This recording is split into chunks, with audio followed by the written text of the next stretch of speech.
ಅಮ್ಮ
ಜಗನ್ಮಾತೆ, ಸದಾ ಕಾಲದಲ್ಲಿ ನಮ್ಮೆಲ್ಲರನ್ನ ಹರಿಸಿ ಕಾಪಾಡು ತಾಯಿ, ಕಾಪಾಡು.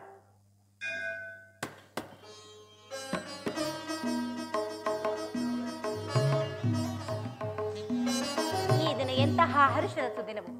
ಬ್ರಾಹ್ಮಣೋತ್ತಮರಿಗೆ ದಾನ ಧರ್ಮಾದಿಗಳನ್ನು ಮಾಡಿ ಅವರ ಕೃಪಾಶೀರ್ವಾದವನ್ನು ಪಡೆಯುವೆನು.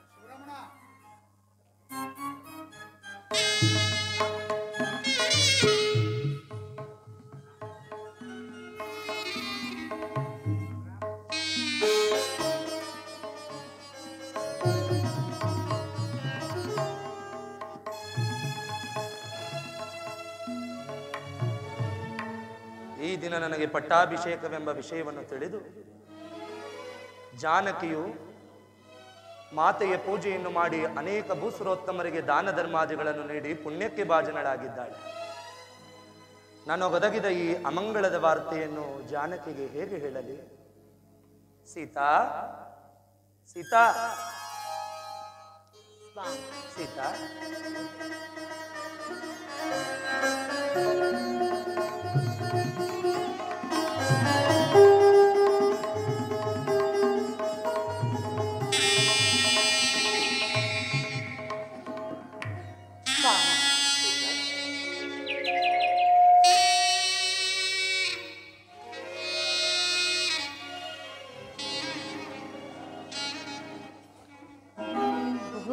ವನಿತೆ ಮುಡಿದ ಮಲ್ಲಿಗೆಯೋ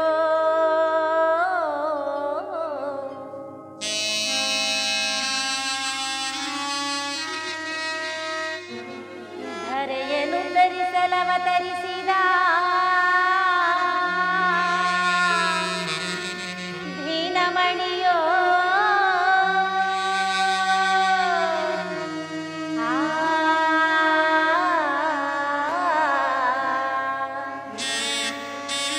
ರಾಮ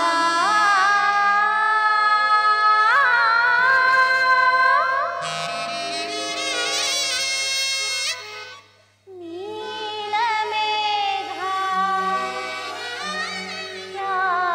ಶ್ಯಾಮ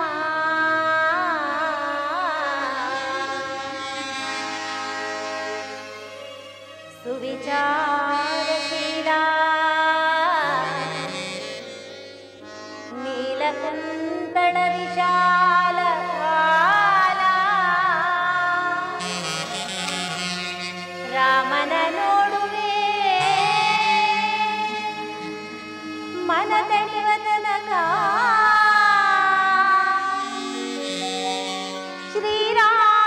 ಶ್ರೀರಾಮನಿಗಿಡುವೆ ಕಸ್ತೂರಿ ತಿಲಕ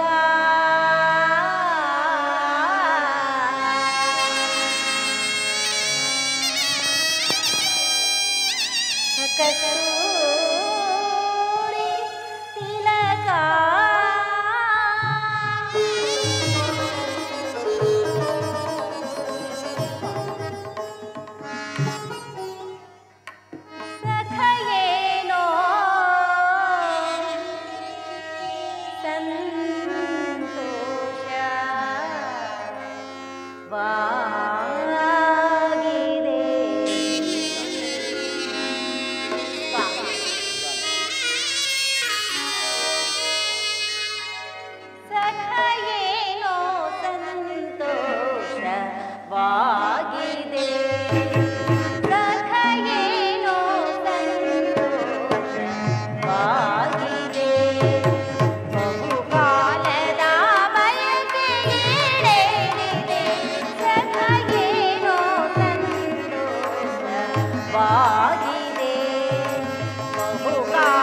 जानकी सखयेनो संतोषवाಗಿದೆ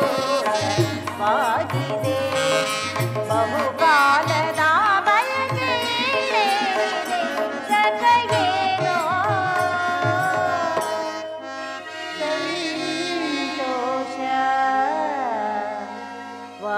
ಸಂತೋಷವಾಗಿದೆ.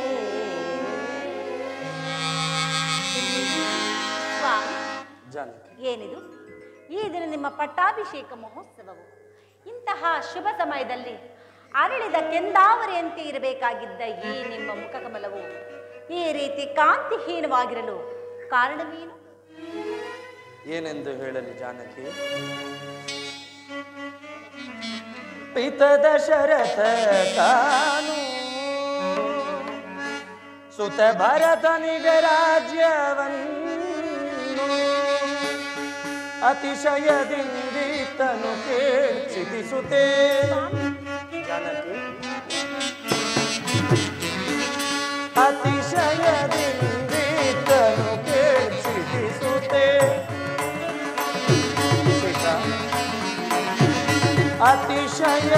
ಅತಿಶಯದಿಂದಿತನು ಕೇಳಿಸುತ್ತೆ.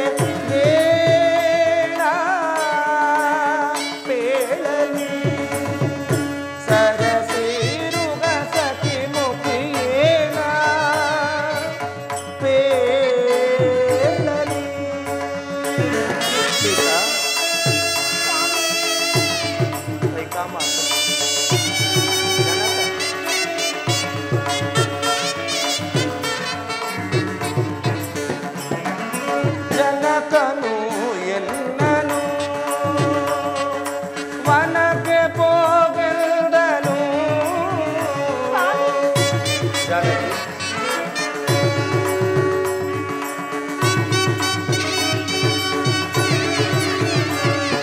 ಜನಕನು ಎನ್ನನು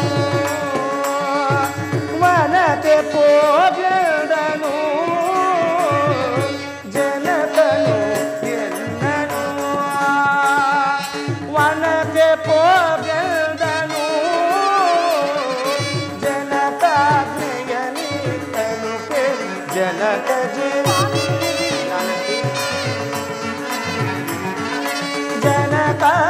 ಜನಕಾಜ್ಞೆಯನಿತ್ತನು ಕೇಳಿ ಜನಕ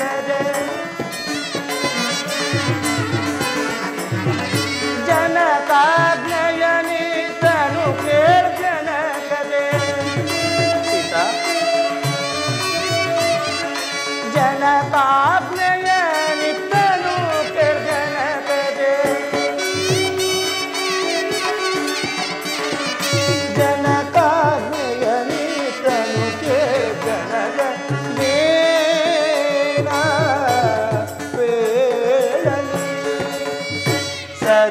ಸರಸೀರುಗಮುಖಿ ಸತಿಯೇನ ಕೇಳಲಿ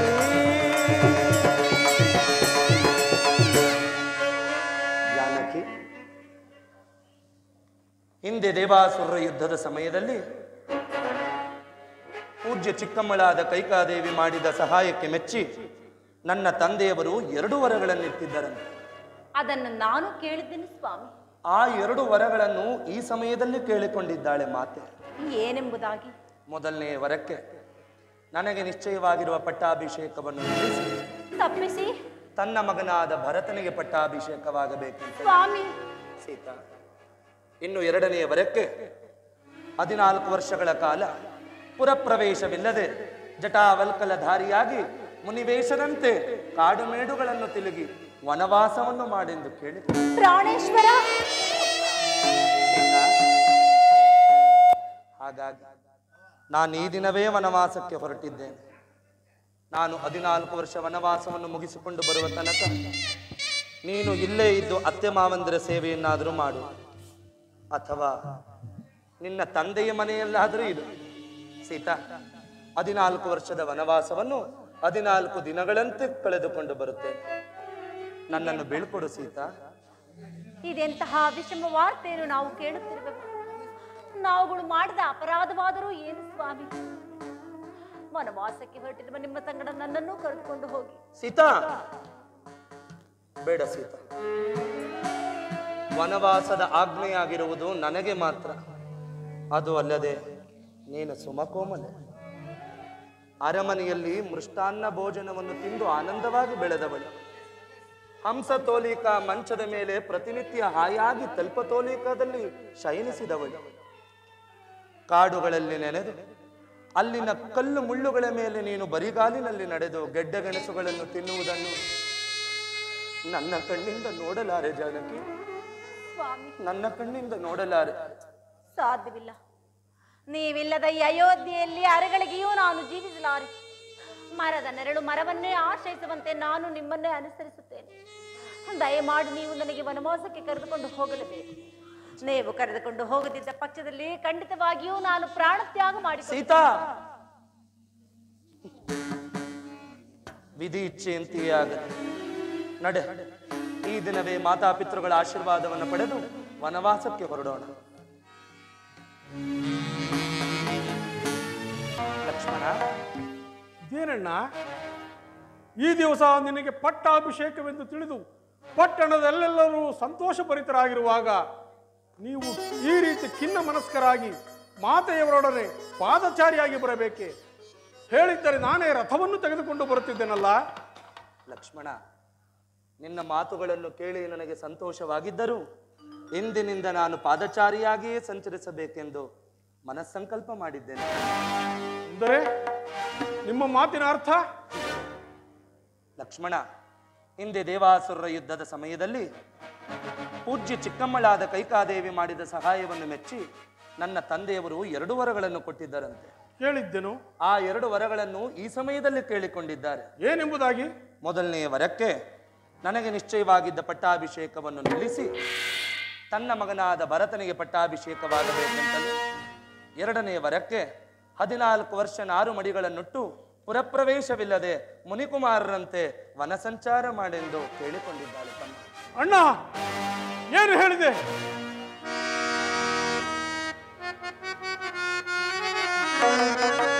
ಮನವಿಲ್ಲದ ಹೀನ ಕೈಗೆಯ, ಮನವಿಲ್ಲದ ಹೀನ ಕೈಗೆಯ, ಮನವಿಲ್ಲದ ಹೀನ ಕೈಗೆಯ, ಮನವಿಲ್ಲದ ಹೀನ ಕೈಗೆಯ ಜಾಡದವನು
ಮಹಾಮಾತ್ಸರ್ಯ ವಿಷಭರಿತ ಕಾಳ ಸರ್ಪಿಡಿ ಆ ಕೈಕೆಯ ಮೋಹವೆಂಬ ವಿಷವು ತಂದೆಯ ತಲೆಗೇರಿ ಮುಂದಾಲೋಚನೆ ಇಲ್ಲದೆ ವಾಗ್ದಾನ ಮಾಡಿದ ಆ ವೃದ್ಧ ತಂದೆಯ ಮಾತುಗಳನ್ನು ನೀನು ನಡೆಸಲೇ ಕೂಡದು.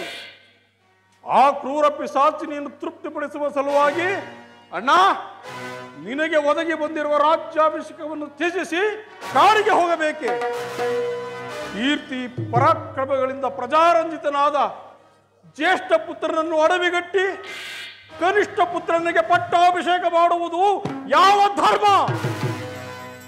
ಧರ್ಮ ಮಾರ್ಗವನ್ನು ತಪ್ಪಿ ನಡೆಯುವಾತನು ತಂದೆಯಾಗಲಿ ಗುರುವಾಗಲಿ ಶಿಕ್ಷಾರ್ಹನೇ ಸರಿ ಎಂದು ಶಾಸ್ತ್ರವೇ ಹೇಳುತ್ತಿರುವುದು. ಹೀಗಿರುವಲ್ಲಿ ರಾಜನೀತಿ ಧರ್ಮಗಳನ್ನು ಮೀರಿ ಕಿರಿಯ ಹೆಂಡತಿಯ ಮನಸೋತು ನಿರಪರಾಧಿಯಾದ ನಿನಗೆ ಅರಣ್ಯವಾಸವನ್ನು ವಿಧಿಸಿರುವ ತಂದೆಯು ಶಿಕ್ಷಾರ್ಹನೇ ಸರಿ. ಆಜ್ಞಾ ಭಂಗಂ ನರೇಂದ್ರಾಣಂ ದಂಡಂ ಎಂಬ ಆರ್ಯೋಕ್ತಿಯಂತೆ ನೀನೀಗ ತಂದೆಯ ಮಾತುಗಳನ್ನು ನಡೆಸಲೇ ಕೂಡದು. ಅಣ್ಣ, ನನಗನುಜ್ಞೆಯನ್ನು ಕೊಡು. ಧರ್ಮಾತ್ಮನು ಕುಲಜ್ಯೇಷ್ಠನೂ ಆದ ನಿನ್ನ ಮೇಲಿನ ದ್ವೇಷಾಸೂಯೆಗಳಿಂದಲೂ ತನ್ನ ಮಗನ ಮೇಲಿನ ವ್ಯಾಮೋಹದಿಂದಲೂ ನ್ಯಾಯ ನೀತಿಗಳನ್ನು ಉಲ್ಲಂಘಿಸಿ ನಿನ್ನ ರಾಜ್ಯ ಪದವಿಗೂ ಕ್ಷತ್ರಿಯ ಕುಲಕ್ಕೂ ಕಳಂಕವನ್ನು ತಂದ ಆ ಕುಲದ್ರೋಹಿ ಕೈಗೆ ನಾಲಿಗೆಯನ್ನು ಸೀಳಿ ಬರುತ್ತೇನೆ. ಲಕ್ಷ್ಮಣ, ಶಾಂತನಾಗುತ್ತಮ್ಮ. ದುಡುಕುವುದು ಪ್ರಾಜ್ಞರ ಲಕ್ಷಣವಲ್ಲ. ಮಕ್ಕಳಾಗಿ ಜನಿಸಿದ ನಾವು ಪಿತೃವಾಕ್ಯ ಪರಿಪಾಲನೆ ಮಾಡಬೇಕಾಗಿರುವುದು ನಮ್ಮ ಕರ್ತವ್ಯ. ನೀನು ದುಡುಕಬೇಡ. ನಾವೀಗಲೇ ವನವಾಸಕ್ಕೆ ಹೊರಟುತ್ತೇವೆ. ನೀನಿಲ್ಲಿಯೇ ಇದ್ದು ಮಾತಾಪಿತೃಗಳ ಸೇವೆಯನ್ನು ಮಾಡಿಕೊಂಡಿದ್ದೆ. ಸಾಧ್ಯವಿಲ್ಲ ಅಣ್ಣ, ಸಾಧ್ಯವಿಲ್ಲ.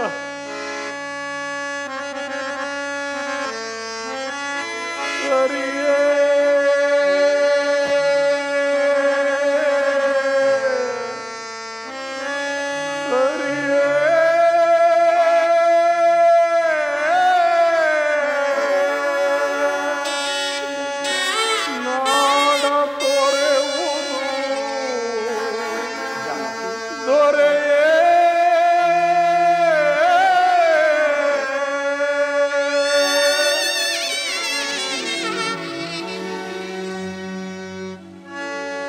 ಹಗಲಿರುಳು ಪರಿತಂದಿಪ ಪುರ ಜನರ ತೊರೆಯುವುದು ಸರಿಯೇ?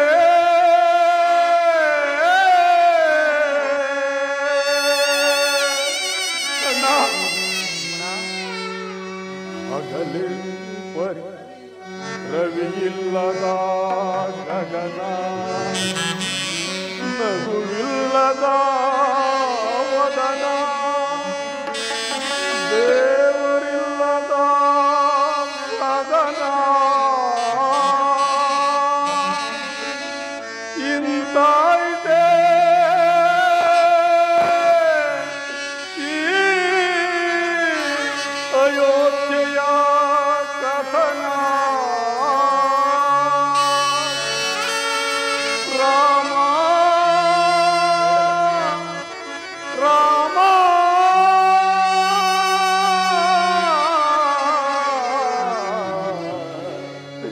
ರಾಮ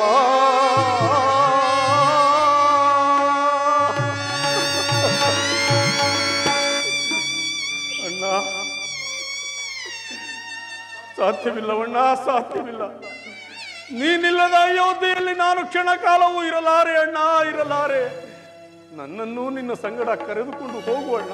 ಲಕ್ಷ್ಮಣ, ನೀನು ನಮ್ಮೊಡನೆ ಬಂದರೆ ದುರ್ಬಲರಾದ ಮಾತಾಪಿತೃಗಳ ಸೇವೆ ಮಾಡುವವರಾರು ಲಕ್ಷ್ಮಣ? ಅಣ್ಣ, ಮಾತಾಪಿತೃಗಳ ಸೇವೆ ಮಾಡಲು ಭರತ ಶತ್ರುಘ್ನರಿರುವರು. ಮೇಲಾಗಿ ಆ ಕೈಕಾ ಮಾತೆ ಇರುವಾಗ ನಾನಿದ್ದು ಫಲವೇನಣ್ಣ? ಅಣ್ಣ, ನನ್ನನ್ನು ನಿನ್ನ ಸಂಗಡ ಕರೆದುಕೊಂಡು ಹೋಗು.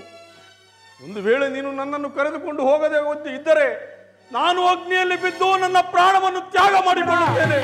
ನಿಮ್ಮ ಪಾದ ಸಾಕ್ಷಿಯಾಗಿಯೂ ಸತ್ಯ ಅಣ್ಣ, ಸತ್ಯ. ಲಕ್ಷ್ಮಣ, ಇದೆಂತಹ ಉಭಯ ಸಂಕಟ. ಎಷ್ಟು ಬೇಡವೆಂದರೂ ಜಾನಕಿಯೂ ನನ್ನ ಹಿಂದೆ ಹೊರಟು ನಿಂತಿರುವಳು.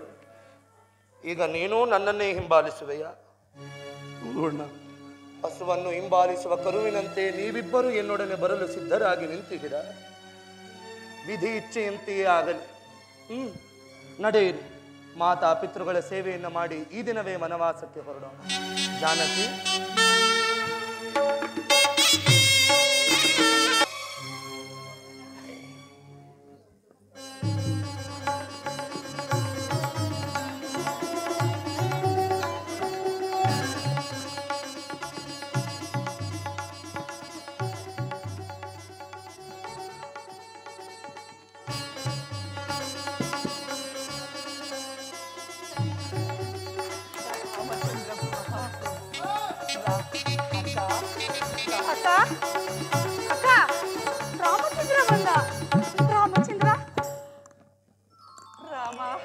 ಕಂದ, ಕುಳಿತುಕೋ ಕಂದ. ಕಂದ, ಸ್ವಲ್ಪ ನಿಲ್ಲು ಕಂದ. ನಿನ್ನನ್ನು ಕಣ್ತುಂಬ ಮನದಣಿಯ ನೋಡಬೇಕೆಂದೆನಿಸುತ್ತಿದೆ. ನಿನ್ನ ರಾಮನು ಈ ದಿವಸ ಪಟ್ಟಾಭಿಷೇಕವನ್ನು ಮಾಡಿಕೊಳ್ಳುತ್ತಿರುವನು. ನನ್ನ ಕಂದ, ನನ್ನ ರಾಮಚಂದ್ರ, ನನಗೆ ಬಹಳ ಆನಂದವಾಗುತ್ತಿದೆ ಕಂದ. ಕುಳಿತುಕೋ ಕಂದ, ಕುಳಿತುಕೋ ಕಂದ. ಕಂದ, ಪಟ್ಟಾಭಿಷೇಕ ಆಗುವಷ್ಟರಲ್ಲಿ ಸೂರ್ಯ ನೆತ್ತಿ ಮೇಲೆ ಬರುವನು. ಈಗ ಸ್ವಲ್ಪವಾದರೂ ಫಲಾರವನ್ನು ಸೇವಿಸು ಕಂದ. ಬೇಡವಮ್ಮ, ನನಗ ಸಿವಿಲ್ಲ ತಾಯಿ. ಕಂದ, ಕಂದ, ಬೇಡವಮ್ಮ, ವಿಧಿಯೇ, ನನಗ ಸಿವಿಲ್ಲವಮ್ಮ. ದುರ್ವಿಧಿಯೇ, ನೀನೆಂತಹ ನಿರ್ದಯನು. ರಾಮಚಂದ್ರನ ಪಟ್ಟಾಭಿಷೇಕದ ಸಂಭ್ರಮವೆಂದು ತಿಳಿದು ಆನಂದದಿಂದ ವಿಹರಿಸುತ್ತಿರುವ ಪೂಜ್ಯ ತಾಯಂದಿರ ಮೇಲೆ ನಿನ್ನ ವಜ್ರಾಘಾತವು ಯಾವ ಪರಿಣಾಮವನ್ನು ಬೀರಬಲ್ಲದೋ ಹೇಳಬಲ್ಲವರಾರು, ಹೇಳಬಲ್ಲವರಾರು. ಲಕ್ಷ್ಮಣ, ಲಕ್ಷ್ಮಣ, ಲಕ್ಷ್ಮಣ, ಏನಾಯ್ತು ಕಂದ? ಏನಾಯ್ತು ಕಂದ? ನಿನ್ನ ರೋದನಕ್ಕೆ ಕಾರಣವೇನು ಕಂದ? ಏಕೆ ರಾಮಚಂದ್ರ, ರಾಮಚಂದ್ರ, ಲಕ್ಷ್ಮಣ, ಈ ರೋದನಕ್ಕೆ ಏನು ಕಾರಣ? ನೀನಾದರೂ ಹೇಳಬಾರದೆ? ರಾಮ, ಈಗೇಕೆ ನಿರುತ್ತನಾಗಿರುವೆ? ಹೇಳು ಕಂದ, ಹೇಳು. ಮೌನಕ್ಕೆ ಕಾರಣವೇನು ಕಂದ? ಅಮ್ಮ, ಯಾವ ಬಾಯಿಂದ ಹೇಳಲಿ ತಾಯಿ? ಲಕ್ಷ್ಮಣ, ಯಾವ ಬಾಯಿಂದ ಹೇಳಲಿ? ಕಿರಿಯ ಹೆಂಡತಿಗೆ ಮನಸೋತು ತಂದೆಯು ಅಗ್ರಜನಿಗೆ 14 ವರ್ಷ ವನವಾಸವನ್ನು, ಭರತನಿಗೆ ಪಟ್ಟಾಭಿಷೇಕವನ್ನು ವಿಧಿಸಿದ್ದಾನೆಂದು ಹೇಗೆ ಹೇಳಲಿ ತಾಯಿ? ಹೇಗೆ? ರಾಮಚಂದ್ರ, ಏನು ವನವಾಸವೇ? ರಾಮಚಂದ್ರ,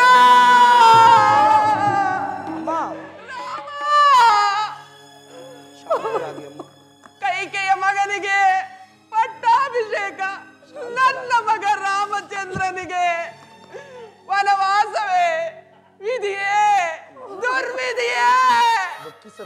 ನಿನ್ನ ಗರಗಸದಲ್ಲಿ ಸ್ವಲ್ಪವಾದರೂ ಕರುಣಿಲ್ಲವೇ? ಸ್ವಲ್ಪವಾದರೂ ಕರುಣೆ ಇಲ್ಲವೇ? ಮಮಕಾರವಿಲ್ಲವೇ? ಅಯ್ಯೋ ದುರ್ವಿಧಿಯೇ, ಇಂಥ ಮಗನನ್ನು ಪಡೆದು ಇಂಥ ವೇದನೆಯನ್ನು ಪಡುವುದಕ್ಕಿಂತ ಬಂಜೆಯಾಗಿದ್ದರೆ ಎಷ್ಟೋ ಚೆನ್ನಾಗಿರುತ್ತಿತ್ತು. ಕರು ಹಸುವನ್ನು ಹಿಂಬಾಲಿಸುವಂತೆ ನಾನು ನಿನ್ನೊಡನೆ ಬರುವೆನು ಕಂದ. ಅಮ್ಮ, ಬೇಡ ತಾಯಿ, ತುಸು ಶಾಂತರಾಗಿರಿ. ಸಮಾಧಾನ ಆಗಿರಮ್ಮ. ರಾಮಚಂದ್ರನಿಗೆ ಸಲ್ಲಬೇಕಾದ ರಾಜ್ಯಾಭಿಷೇಕವನ್ನು ಯಾರು ಕಸಿದುಕೊಳ್ಳಲಾರರು. ಮೋಹಾಂಧಕಾರವಶನಾದ ಮುಪ್ಪುದರ ಹೆಂಡತಿಗೆ ದಾಸನಾದ ಮಾತ್ರಕ್ಕೆ ನಿರಪರಾಧಿಯಾದ ರಾಮಚಂದ್ರನು ಕಾಡಿಗೆ ಹೋಗಬೇಕೆ? ತಂದೆಯು ಮಾಡಿದ ಅನ್ಯಾಯಕ್ಕೆ, ಅವಿವೇಕಕ್ಕೆ ಇಡೀ ಅಯೋಧ್ಯೆಯೇ ಪಶ್ಚಾತ್ತಾಪ ಪಡಬೇಕೆ? ನನ್ನನ್ನು ಅದಾರು ಪ್ರತಿಭಟಿಸುತ್ತಾರೆಯೋ ನೋಡುತ್ತೇನೆ. ರಾಮಚಂದ್ರನ ವನವಾಸವನ್ನು ತಪ್ಪಿಸಿ ರಾಜ್ಯಾಭಿಷೇಕವನ್ನು ಮಾಡುವ ಸಂದರ್ಭದಲ್ಲಿ ಯುದ್ಧವೇ ಅನಿವಾರ್ಯವಾದರೂ ನಾನು ಅದಕ್ಕೂ ಸಿದ್ಧ. ಲಕ್ಷ್ಮಣ, ತಾಳ್ಮೆ ಲಕ್ಷ್ಮಣ, ತಾಳ್ಮೆ. ಎತ್ತ ಹೆಂಗರುಳು ತನಗುಂಟಾದ ನೋವಿನಿಂದ ಭ್ರಾಂತಿಗೊಳಗಾಗಬಹುದು. ಆದರೆ ನಿನಗೇಕೆ ಈ ರೀತಿಯ ಬುದ್ಧಿ ವಿಕಲ್ಪ? ನೀನು ಪರಾಕ್ರಮಿ ಎನ್ನುವುದನ್ನು ನಾ ಬಲ್ಲೆ. ಗುರು ಕರುಣೆಯಿಂದ ನನ್ನಲ್ಲಿಯೂ ಶೌರ್ಯ ಪರಾಕ್ರಮಗಳಿಗೆ ಎಣೆಯಿಲ್ಲ ಎನ್ನುವುದನ್ನು ನೀನೂ ಬಲ್ಲೆ. ಧನುರ್ವಿದ್ಯೆಯಿಂದ ಸಾಧಿಸಲಾಗದ್ದು ನನಗೆ ಈ ನರಾಸುರ ಲೋಕದೊಳಗೆ ಯಾವುದೂ ಇಲ್ಲ.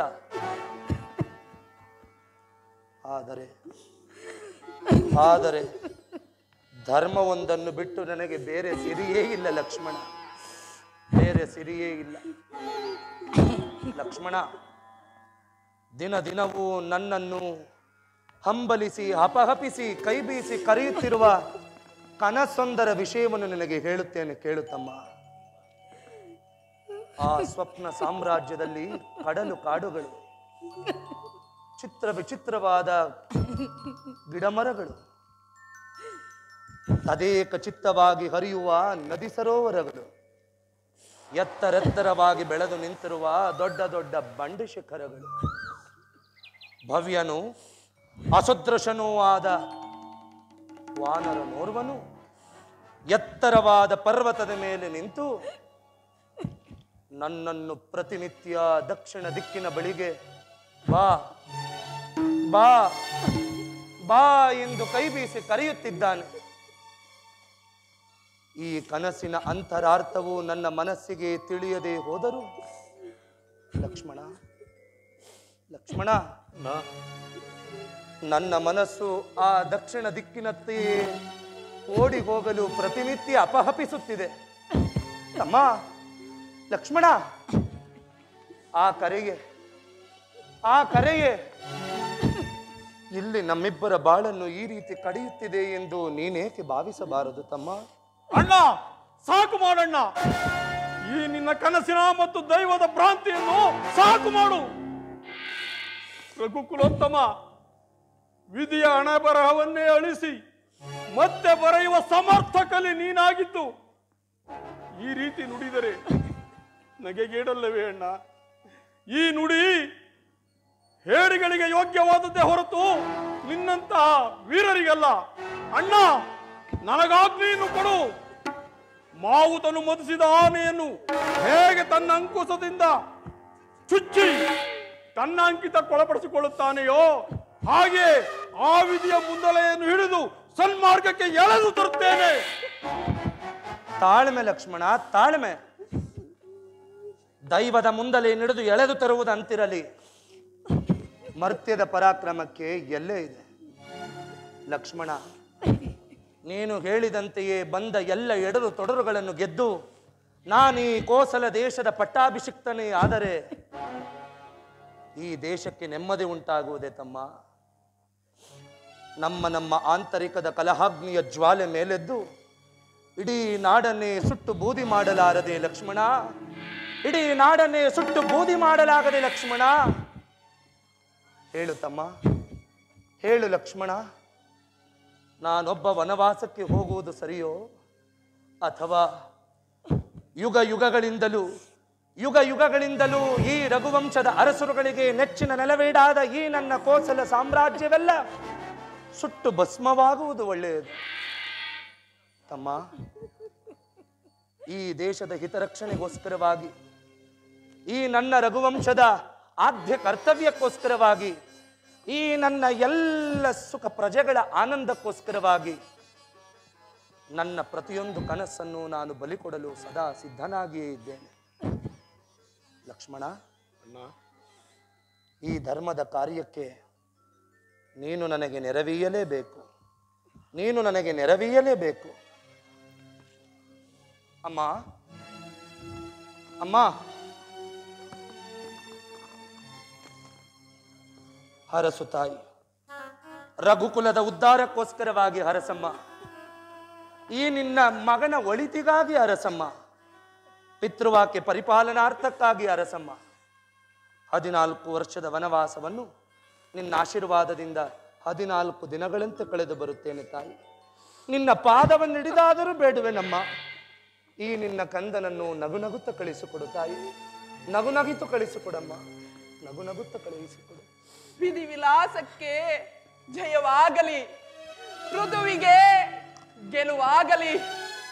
ಹೋ ಧರ್ಮದೇವತೆಯೇ, ನನ್ನ ಕಂದನನ್ನು ನಿನ್ನ ಮಡಿಲಲ್ಲಿಟ್ಟು ಕಾಡು ಮೃಗಗಳಿರುವ ಆ ಘೋರ ಅರಣ್ಯಕ್ಕೆ ಕಳಿಸುತ್ತಿದ್ದೇನೆ. ಅವನನ್ನು ರಕ್ಷಿಸುವ ಭಾರ ನಿನ್ನದು ತಾಯಿ, ನಿನ್ನದು ತಾಯಿ, ನಿನ್ನದು. ಧನ್ಯ ತಾಯೇ ಧನ್ಯ. ನಿನ್ನೊಬ್ಬಳ ಆಶೀರ್ವಾದ ಈ ರಾಮನ ಮೇಲಿದ್ದರೆ ಇಡೀ ವಿಶ್ವಶಕ್ತಿಯೇ ರಾಮನಿಂಭಾಗದಲ್ಲಿದ್ದಂತೆ. ಆಗಲಮ್ಮ, ನಾವೀ ದಿನವೇ ವನವಾಸಕ್ಕೆ ಹೋಗಿ ಬರುತ್ತೇವೆ. ಲಕ್ಷ್ಮಣ, ಅಣ್ಣ, ಕಂದ, ರಾಮಚಂದ್ರ, ಲಕ್ಷ್ಮಣ, ರಾಮಚಂದ್ರ.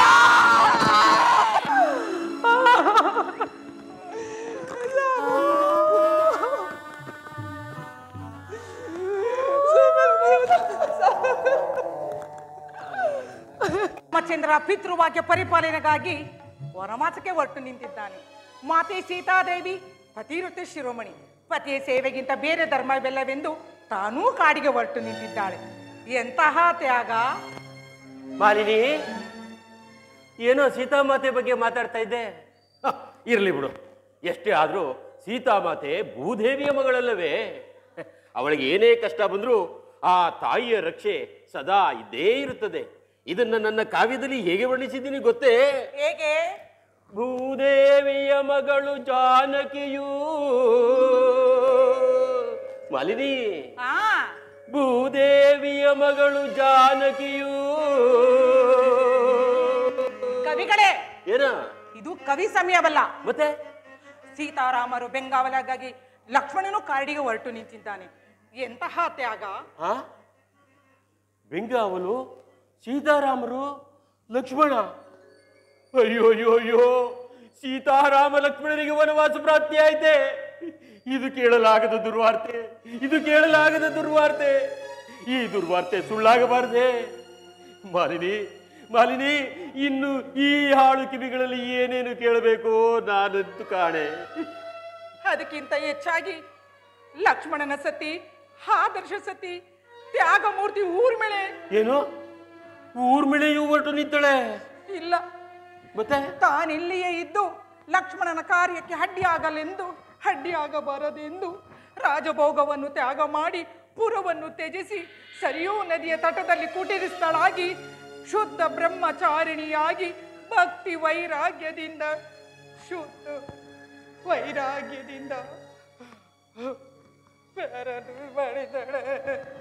ಮಾಲಿನಿ, ಮಾಲಿನಿ, ನಾನೇನು ಕಡಿಮೆ? ನಾನು ಸಹ ವನವಾಸಕ್ಕೆ ತೆರಳಲು ಸಿದ್ಧನಿದ್ದೇನೆ. ನಾನು ವನವಾಸಕ್ಕೆ ತೆರಳಿ ಅಲ್ಲಿನ ವಿದ್ಯಮಾನಗಳನ್ನು ಕಾವ್ಯ ರೂಪದಲ್ಲಿ ಬರೆಯಬೇಕೆಂದುಕೊಂಡಿದ್ದೇನೆ.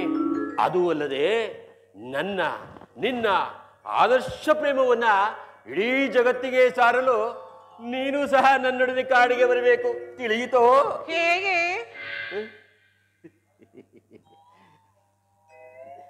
ಈ ಸುಂದರವಾದ ಪ್ರಕೃತಿಯ ಮಡಿಲಿನಲ್ಲಿ ದಟ್ಟ ದಟ್ಟವಾಗಿ, ಗುಂಪು ಗುಂಪಾಗಿ, ವಕ್ರವಾಗಿ ಕೊಬ್ಬಿ ಬೆಳೆದು ಗಗನ ಚುಂಬಿಗಳಾಗಿರುವ ಮಹಾವೃಕ್ಷಗಳ ಮಧ್ಯದಲ್ಲಿ ಸೃಷ್ಟಿಯೊಡನೆ ಬೆರೆತು ಬಂದ ಕಲ್ಲು ಮುಳ್ಳು, ಬೆಟ್ಟ ಗುಡ್ಡ, ನದಿಗಳ ಗುಹೆಗಳ ವಾತಾವರಣದಲ್ಲಿ.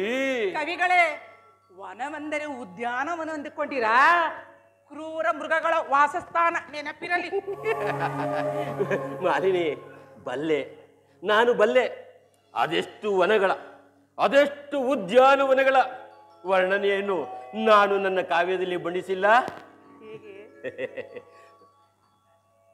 ಒಬ್ಬನೇ ಬ್ರಹ್ಮನಿಂದ ಸೃಷ್ಟಿಸಲ್ಪಟ್ಟು ನಮ್ಮೊಡನೆ ಬಂಧುಗಳಂತಿರುವ ವನ್ಯ ಮೃಗಗಳ ಸಹವಾಸದಲ್ಲಿ ಅಕಲುಷಿತ ಚೈತನ್ಯ ರಸವನ್ನು ತುಂಬಿಕೊಂಡು ಬೆಳೆದ ಗೆಡ್ಡೆ, ಗೆಣಸು, ಹಣ್ಣು, ಹಂಪಲುಗಳನ್ನು ತಿಂದು ಇತ್ಯಾದಿ ಇತ್ಯಾದಿ ಇತ್ಯಾದಿ ಇತ್ಯಾದಿ ಇತ್ಯಾದಿ ಇತ್ಯಾದಿ.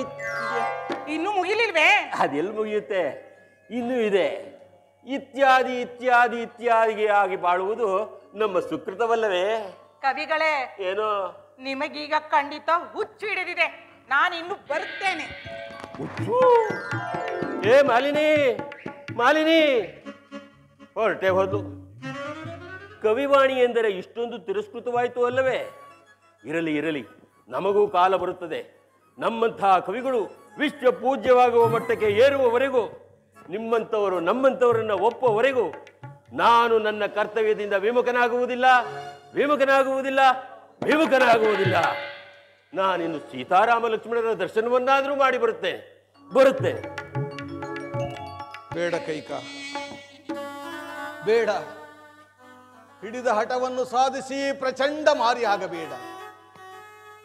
ಯಾವ ಸ್ವಾರ್ಥಕ್ಕಾಗಿ ಹಠ ಸಾಧಿಸುತ್ತಿರುವೆ? ಯಾರ ದುರ್ಬೋಧನೆಗೆ ಕಿವಿಗೊಟ್ಟೆ? ಅಯ್ಯೋ, ಮಲತಾಯಿ ಮಗನೆಂಬ ಮಾತ್ಸರ್ಯವು ನಿನ್ನ ಮನಸ್ಸಿನಲ್ಲಿಯೂ ಮನೆ ಮಾಡಿತೆ. ಸವತಿ ಮಗನೆಂಬ ಮಾತ್ಸರ್ಯಕ್ಕೆ ನೀನು ಬಲಿಯಾದೆಯಾ ಕೈಕ? ಏಕೆ ದೇವಿ? ಕರುಡ ಕುಡಿಯನ್ನು ಕತ್ತರಿಸಿ ಕರುಣ ಇಲ್ಲದೆ ಕಾಡಿಗಟ್ಟುತ್ತಿರುವೆಯ? ಏಕೆ? ಹಡದ ತಾಯಿಗಿಂತಲೂ ಹೆಚ್ಚಾಗಿ ಸಾಕಿ ಸಲುಹಿದ ನೀನು ಇಂದು ನಿಷ್ಕರುಣೆಯಾಗಿ ಅಡವಿಗಟ್ಟುತ್ತಿರುವೆಯ? ಏಕೆ ಕೈಕ? ಮಗನೆಂಬ ಮಮಕಾರವು ಮನಸ್ಸಿನಿಂದ ದೂರ ಆಯಿತೆ. ಇಷ್ಟು ಬೇಡಿಕೊಂಡರೂ ನಿನ್ನ ಹೃದಯದಲ್ಲಿ ಕನಿಕರವೇ ಇಲ್ಲವೇ? ಅಯ್ಯೋ ಕೈಕ, ನಿನ್ನ ಕೋರಿಕೆಯಂತೆ ನಿನ್ನ ಮಗನಾದ ಭರತನಿಗೆ ಈ ರಾಜ್ಯ ಪಟ್ಟಾಭಿಷೇಕ ಮಾಡುತ್ತೇನೆ. ಆದರೆ ನನ್ನ ಮುದ್ದು ರಾಮನ ವನವಾಸವನ್ನು ತಪ್ಪಿಸು.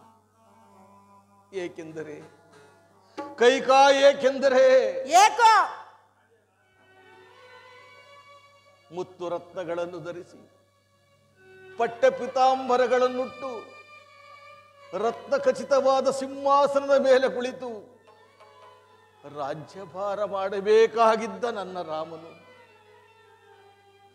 ನಾರುಮಡಿಯನ್ನುಟ್ಟು ನಾಡನ್ನು ಬಿಟ್ಟು ಕಾಡಿಗೋಗುವ ದೃಶ್ಯವನ್ನ ನೋಡಲಾರೆ ಕೈಕ, ನೋಡಲಾರೆ.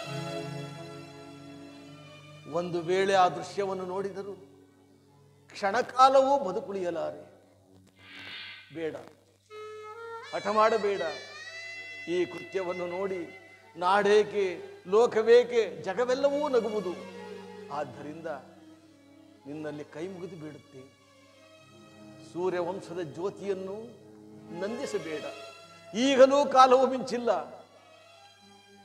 ರಾಮನನ್ನು ವನವಾಸದಿಂದ ಬಿಡುಗಡೆ ಮಾಡಲಾರೆಯ ಕೈಕ, ಬಿಡುಗಡೆ ಮಾಡಲಾರೆ. ಅಬ್ಬಬ್ಬಾ ಪ್ರಾಣೇಶ್ವರ, ಈ ನಿಮ್ಮ ಧೂರ್ತ ವಿನಿಯೋಕ್ತಿಗಳಿಗೆ ಮರುಳಾಗಲು ನಾನೇನು ಬೆಪ್ಪಳಲ್ಲ.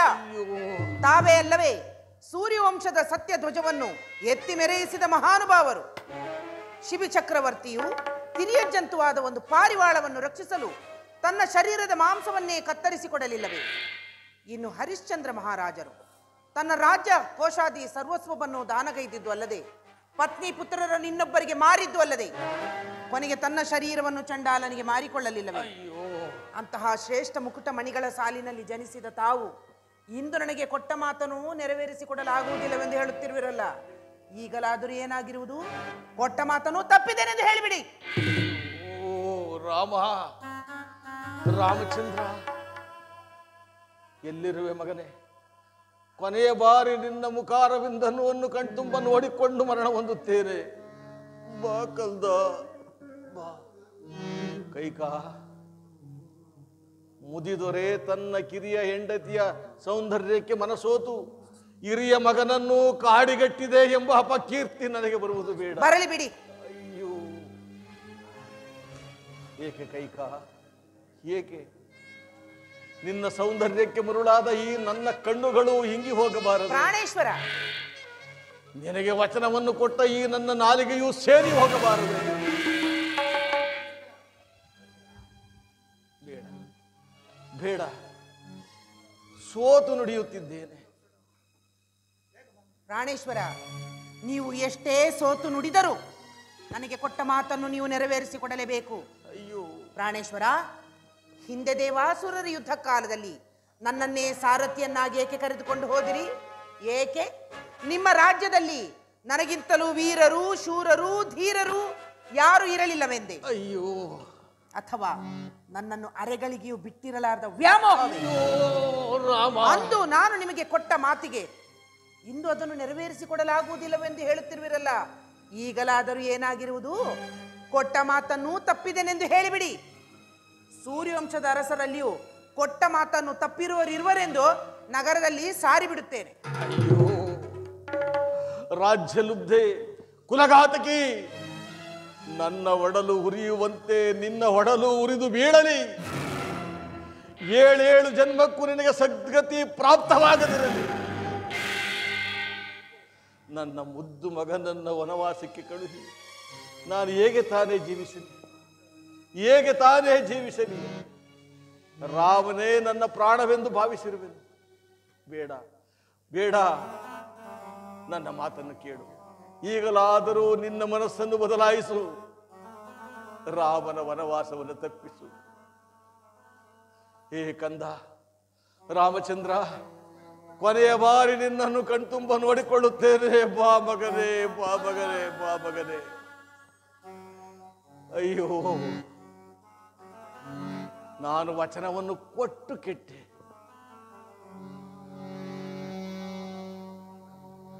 ಎಲ್ಲಿರುವೆ ಮಗನೇ ರಾಮಚಂದ್ರ? ಈ ವೇದನೆಯನ್ನು ಸಹಿಸಲಾರೆನು. ಬಾ ಕಂದ, ಬಾ.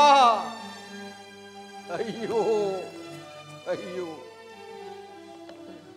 ಕೈಕಾ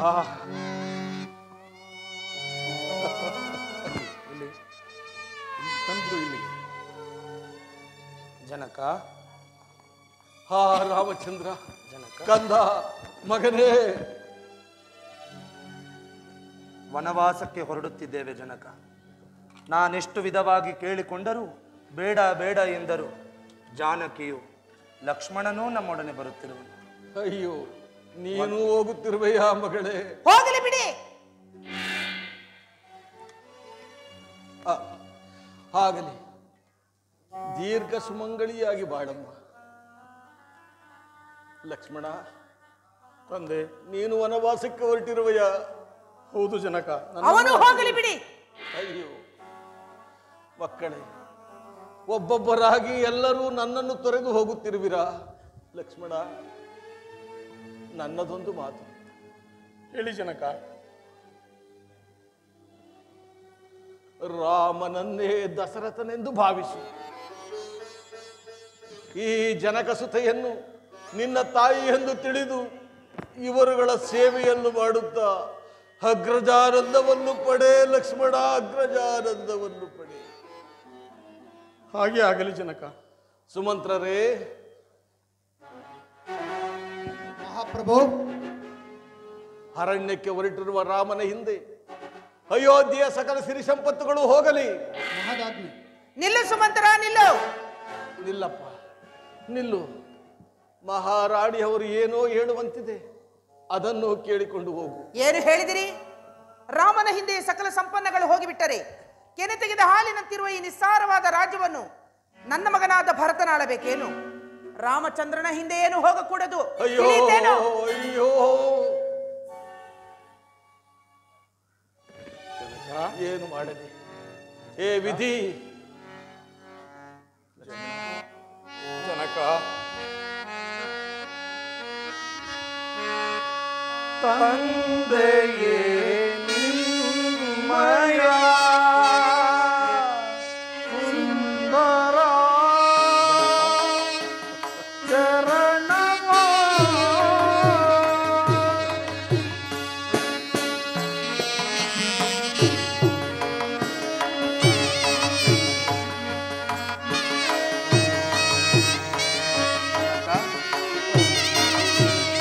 ತಂದೆಯೇ ನಿಮ್ಮಯ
ಕಾಲಪಟ ಉರುಳುವುದು ಮೇಲು ಕೀಳಾಗುವುದು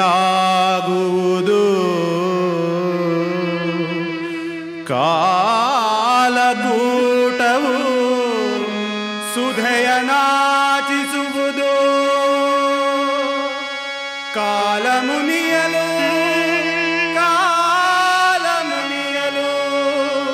ರಾಜ ರಾಜ ಕಾನನವನೈದುವನೋ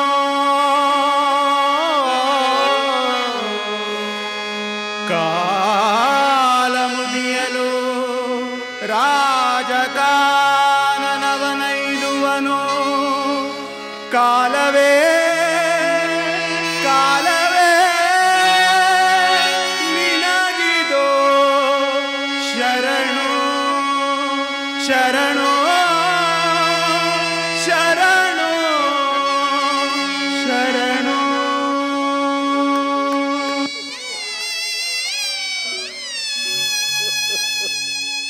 ವಿಶ್ವಮಾ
शांतवदन हे प्रभु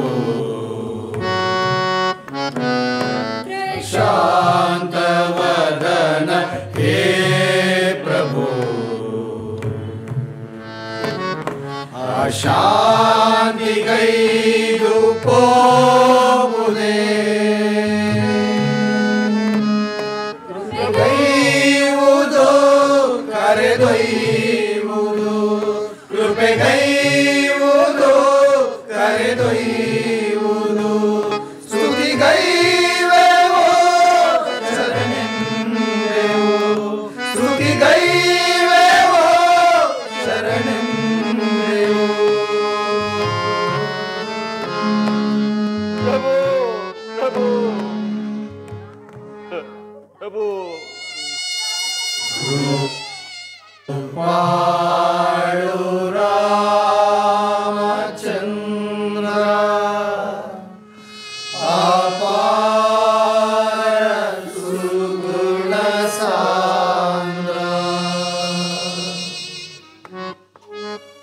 ಪ್ರಭು ಪ್ರಭು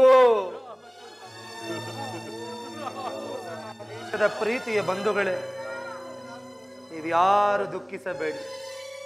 ನಿಮ್ಮ ರಾಮ ನಿಮ್ಮನ್ನು ಬಿಟ್ಟು ದೂರ ಹೋಗಲಾರ. 14 ವರ್ಷದ ವನವಾಸವನ್ನು 14 ದಿನಗಳಂತೆ ಕಳೆದು ಮತ್ತೆ ನಿಮ್ಮಲ್ಲಿಗೆ ಬರುತ್ತಾನೆ. ಮತ್ತೆ ನಿಮ್ಮ ಸೇವೆಯನ್ನು ಮಾಡುತ್ತಾನೆ. ಮತ್ತೆ ನಿಮ್ಮ ಸೇವೆಯನ್ನು ಮಾಡುತ್ತಾನೆ. ನೀವೆಲ್ಲರೂ ಹಿಂದಿರುಗಿ. ಪ್ರಭು ಪ್ರಭು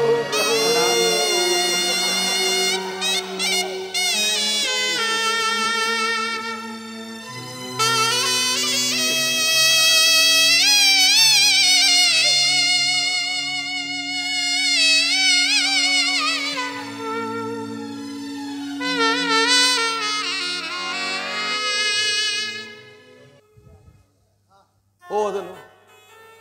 ನನ್ನ ರಾಮನು ನನ್ನನ್ನು ತೊರೆದು ಹೋದನು.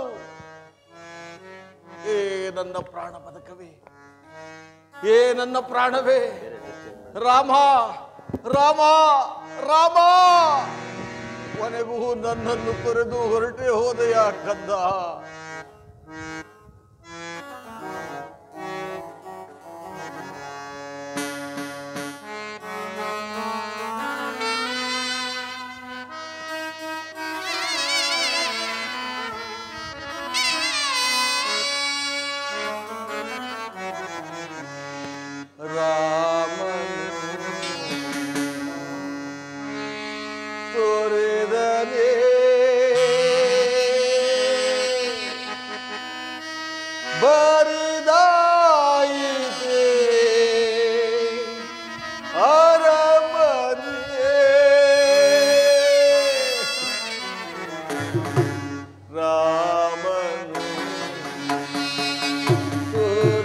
Rama.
ರಾಮ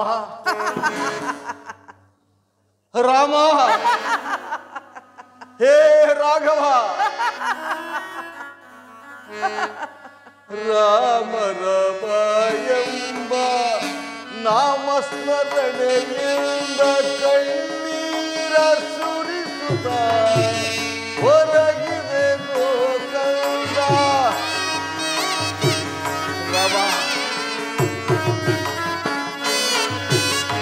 ಕಣ್ಣೀರ ಸುರಿಸುತ್ತ ಹೊರಗಿದೆ ಕಂದ ತೋರೆದನೆ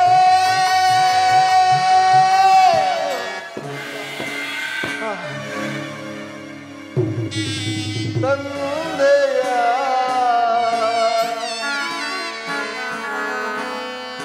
ಭಾರತನೇ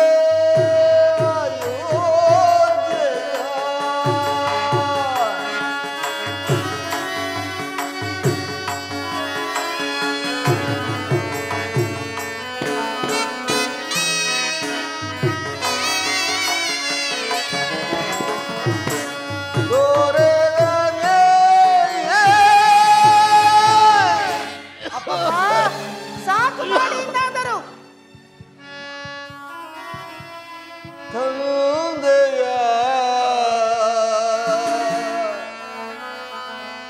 ಮರೆತನೆ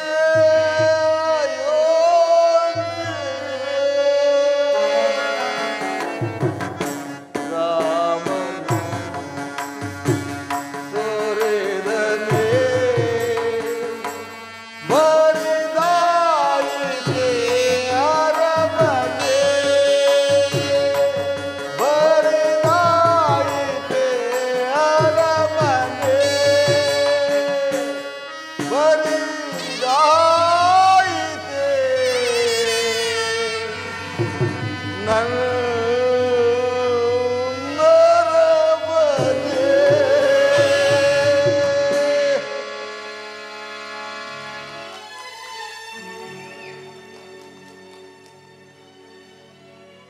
ಏಕೆ ಕೈಕ ಏಕೆ ಸುಮ್ಮನೆ ನಿಂತಿರುವೆ?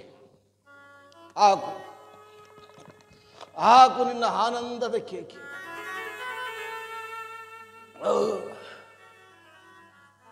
ನೋಡಲ್ಲಿ ನೋಡಲ್ಲಿ ಶಿವನು ಶಿಶುವಾಗಿ ಹಾಡುತ್ತಿಹನು ಆರ್ಯಾವರ್ತದ ಗರತಿಯ ಕರಕಮಲದಲ್ಲಿ. ಜಗವ ರಚಿಸುವ ಬೊಮ್ಮ ಜಗವ ರಚಿಸುವ ಬೊಮ್ಮ ತನ್ನ ತಲೆಯನ್ನ ತಾನೇ ಕಳೆದುಕೊಂಡ ಮಹಾಗರತಿ ಪಾರ್ವತಿಯ ಶಾಪದಿಂದ ಸಾಲಿಗ್ರಾಮದ ಶಿಲೆಯಾಗಿ ಬಿದ್ದಿಹನು ಮಹಾವಿಷ್ಣು ಆರ್ಯಾವರ್ತದ ಗರತಿಯ ಕರಕಮಲದಲ್ಲಿ. ಇಂತೆಸೆವ ಈ ಪೃಥ್ವಿಯ ಮೇಲೆ ನೀನಿಂದು ಚೆಲ್ಲಿದೆ ಕತ್ತಲೆಯ ಮಸಿಯಂದ ಕತ್ತಲೆಯ ಮಸಿಯಂದ. ಕೈಕ ಋತ ನಿನ್ನನ್ನು ಆಕ್ಷೇಪಿಸಿ ಫಲವೇ? ಏನಾದರೂ ಅಂದುಕೊಳ್ಳಿ, ರಾಮ ಲಕ್ಷ್ಮಣರು ಹೋಗಿರೋರೋ ಇಲ್ಲೋ ನೋಡಿ ಬರುತ್ತೇನೆ. ಇದು ನಾನು ಮಾಡಿದ ಪ್ರಾರಬ್ಧದ ಫಲ. ಏಕೆ ದಶರಥ ಅಂದು ಮರೆತು ಬಿಟ್ಟೆಯ? ಓರ್ವ ಋಷಿಕುಮಾರನನ್ನು ಕೊಂದು ಪಡೆದ ಪ್ರಾರಬ್ಧದ ಫಲವನ್ನು ನೀನು ಮರೆತು ಬಿಟ್ಟೆಯ?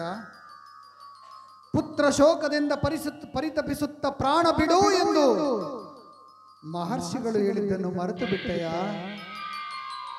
ಏಕೆ ದಶರಥ ಮರೆತೆಯ? ನಾನು ಹೇಗೆ ಪುತ್ರ ಶೋಕದಿಂದ ಪ್ರಾಣವನ್ನು ಬಿಟ್ಟೆ, ಹಾಗೆ ನೀನು ಪುತ್ರ ಶೋಕದಿಂದ ಪರಿತಪಿಸುತ್ತ ಪ್ರಾಣ ಬಿಡು ಎಂದು ಹೇಳಿದ್ದೇನೆ. ಮರೆತು ಹೋದೆಯ ದಶರಥ ಚಕ್ರವರ್ತಿ? ಹೇ ಅಂಧ ತಾಪಸ, ಅಂದು ನಾನು ಶಬ್ದವೇದಿ ಎಂಬ ಶಸ್ತ್ರಾಭ್ಯಾಸದ ಸಡಗರದಲ್ಲಿ ಓರ್ವ ಮುನಿಕುಮಾರನನ್ನು ಕೊಂದು ಪಡೆದ ಪಾಪದ ಫಲವಿದೆ. ಪುತ್ರ ಶೋಕದಿಂದ ಪ್ರಾಣ ಬಿಡು ಎಂದು ಅಂದು ನೀನು ನನಗೆ ಶಾಪವಿತ್ತಿದ್ದೆ. ಅದು ಇಂದು ನನಗೆ ಬಂದೊದಗಿದೆ.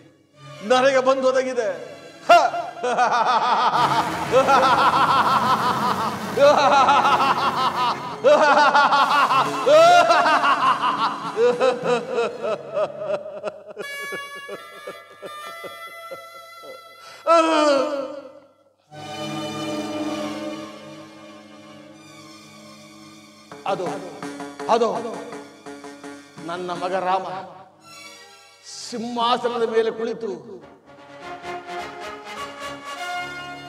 ರಾಜ್ಯಭಾರ ಮಾಡುತ್ತಿದ್ದಾನೆ.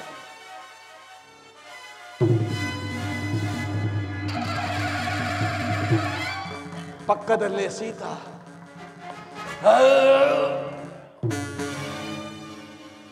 ಲಕ್ಷ್ಮಣ,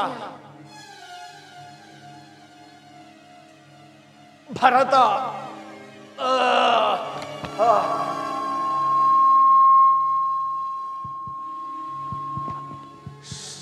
ಶತ್ರುಘ್ನ, ಕಂದ ರಾಮ, ನನ್ನನ್ನು ಕ್ಷಮಿಸು, ನನ್ನನ್ನು ಕ್ಷಮಿಸು.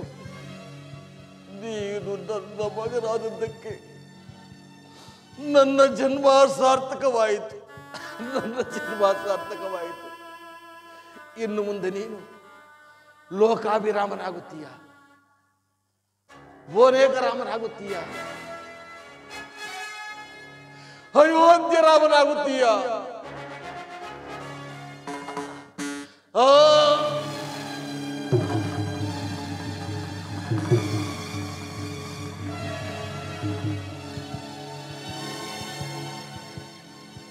ರಾಮ ರಾಮ ರಾಮ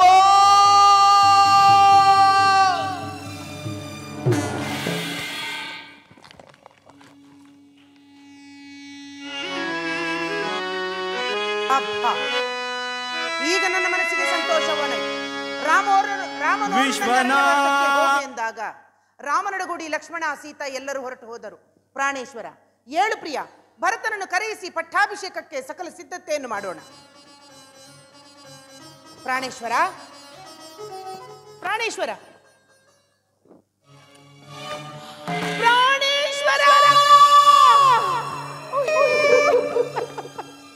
ಸ್ವಾಮಿ, ನಾಟಕದೊಳಗೆ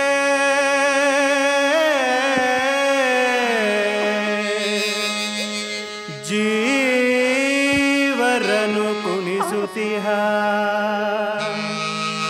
ವಿಧಿಯ ಚಲ್ಲಾಟವನು ಅರಿತವರಾರು.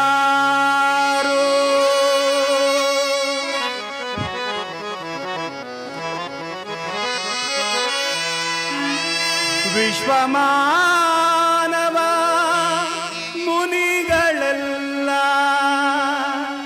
ವಿಶ್ವಮಾನವ ಮುನಿಗಳೆಲ್ಲ ಮುಗ್ಧತೆಯಿಂದ